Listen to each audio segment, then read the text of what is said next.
आदरणीय बंधुओं, माताओं व मेरी प्यारी बहनों, राधे राधे। आपका हमारे YouTube चैनल पर बहुत बहुत स्वागत है। बंधुओं, आज हम इस वीडियो में गुग्गा नवमी की कथा सुनेंगे।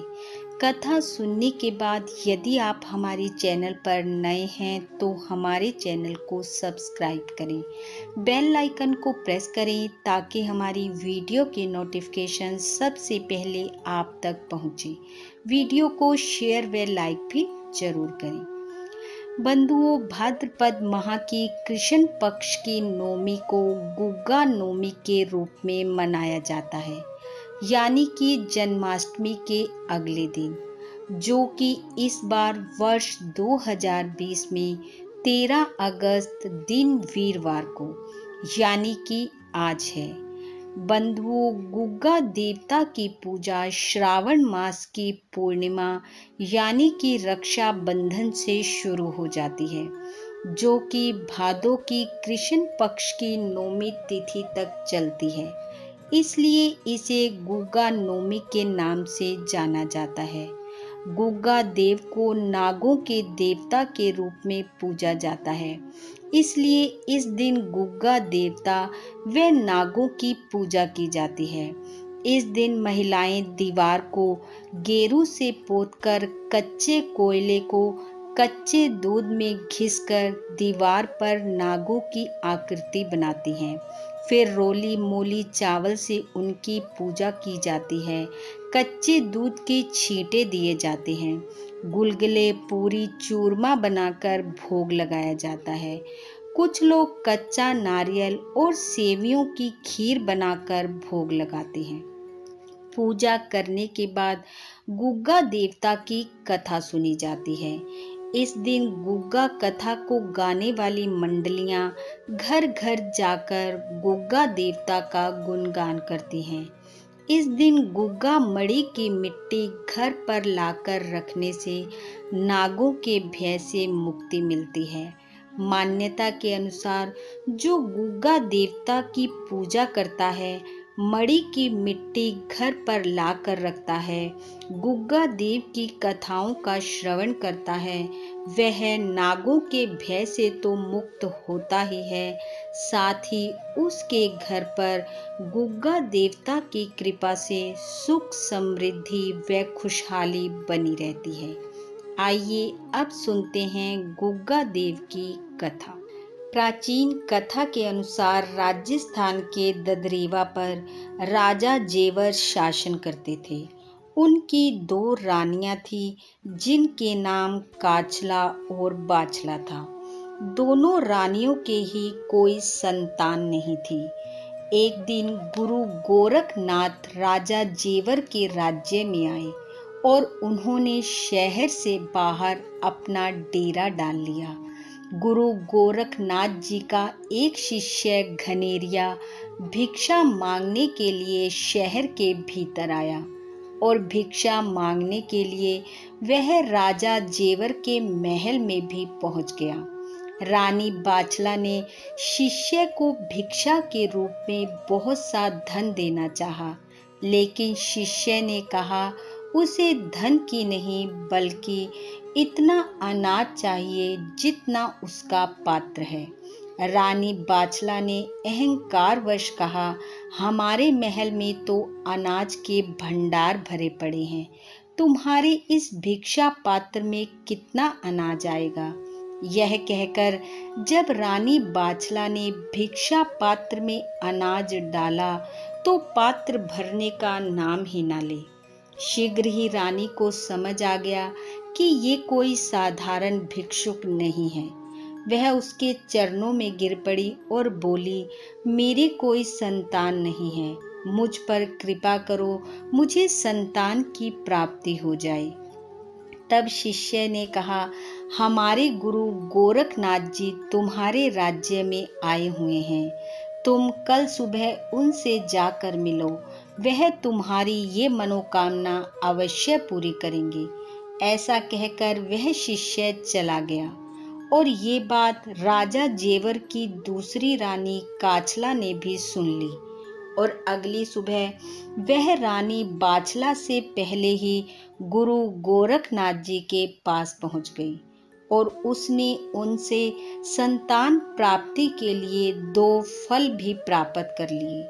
कुछ देर बाद जब रानी बाछला गुरु गोरखनाथ जी के पास पहुंची और संतान प्राप्ति के लिए फल की मांग की, तो गुरु गोरखनाथ जी को सब बात समझते देर न लगी। फिर भी उन्होंने रानी बाछला को गूगल नाम का फल देते हुए आशीर्वाद दिया कि तुम्हारे घर में होने वाला पुत्र वीर और नागों को वश में करने वाला होगा, मेरा प्रिय शिष्य होगा। इस प्रकार कुछ समय बाद रानी बाछला को गुरु गोरखनाथ जी की कृपा से पुत्र प्राप्त हुआ, जिसका नाम गुग्गा रखा गया। और दूसरी रानी काचला को भी 2 पुत्र प्राप्त हुए, जिनका नाम अर्जन और सर्जन रखा गया। तीनों बच्चों का लालन पालन बड़े लाड़ चाव से किया गया। बड़े होने पर गुग्गे का विवाह गोड़ बंगाल के राजा मालप की बेटी सीरियल से करने की बात हुई, लेकिन राजा मालप ने अपनी बेटी का विवाह गुग्गे के साथ करने से मना कर दिया, जिससे वह काफी निराश हो गया और सब छोड़ छाड़ कर गुरु गोरखनाथ जी की शरण में चला गया और जाकर उन्हें सारी बात बताई। गुरु गोरखनाथ जी ने कहा, तुम चिंता मत करो, मेरा आशीर्वाद तुम्हारे साथ है। कहते हैं तब गुरु गोरखनाथ जी ने वासुकी नाग को आज्ञा दी कि वह राजा मालप की बेटी पर जाकर अपने विष का प्रहार करे। गुरु की आज्ञा पाकर वासुकी नाग ने सीरियल पर अपने विष का प्रहार कर दिया।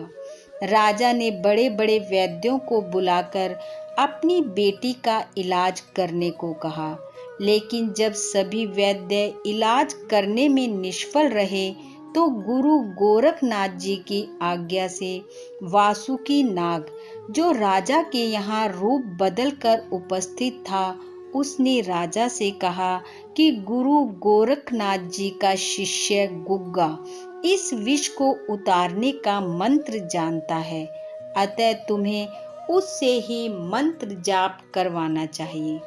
तब राजा मालप ने गुग्गे को बुलाकर मंत्र जाप करवाया, जिससे सीरियल विष के प्रभाव से मुक्त हो गई और राजा मालप ने प्रसन्न होकर अपनी पुत्री का विवाह गुग्गे से कर दिया।